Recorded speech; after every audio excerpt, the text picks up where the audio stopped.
Having worked with private equity firms across Europe and North America to secure the very best in operating partners for the firms, these are the 3 questions you should be able to answer. How do you identify a list of constraints within each portfolio company, and then being able to identify which 2 or 3 will move the needle the most and provide the most return on investment? In my opinion, the very best executives in any private equity-backed portfolio company are able to identify the key constraints that are holding the business back, that if resolved and focused on consistently, would bring the largest return on investment for that portfolio company to drive revenue, EBITDA, etc.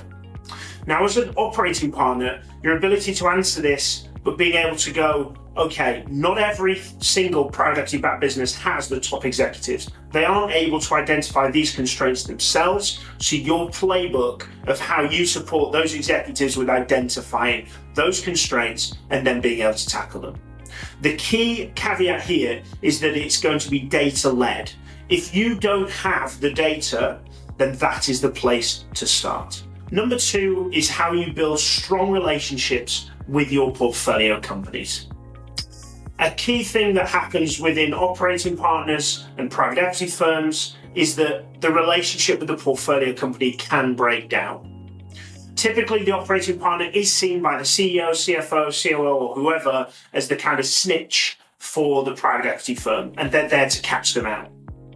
The best operating partners that I've worked with build very strong relationships with the portfolio companies and begin to bridge that gap between investor and operator and help those private equity firms build better relationships with the portfolio companies, and of course, vice versa. Your ability to be able to communicate your process of being able to bridge that gap, build those relationships, and back the executives that are in there.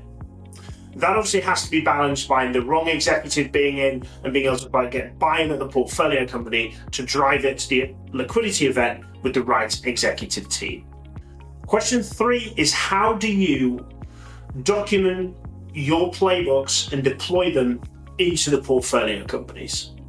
Operating partners, big key term is value creation. Those value creation strategies are usually deployed by playbooks. Those playbooks have been tried and tested in their operating career, consulting career, and have then been tried and tested as an operating partner. When you have an operating partner that doesn't have documented playbooks and has it all in their head, that's always a level of concern for private equity because you can't explain it probably as well as you could possibly demonstrate something. But also the ability to be able to deploy that into the portfolio companies. A key problem that private equity firms have is the operating partners trying to do the work for the executive team.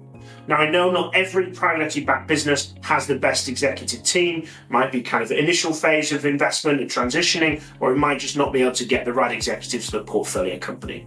But the best operating partners get the team to deploy those initiatives and those playbooks. They're able to tailor those playbooks to each business, build consensus with the operating team at the portfolio company, and then support them with deploying that with intervals in the processes of intervention to make sure they're right in the right phase and on the right course of action to close out this process properly.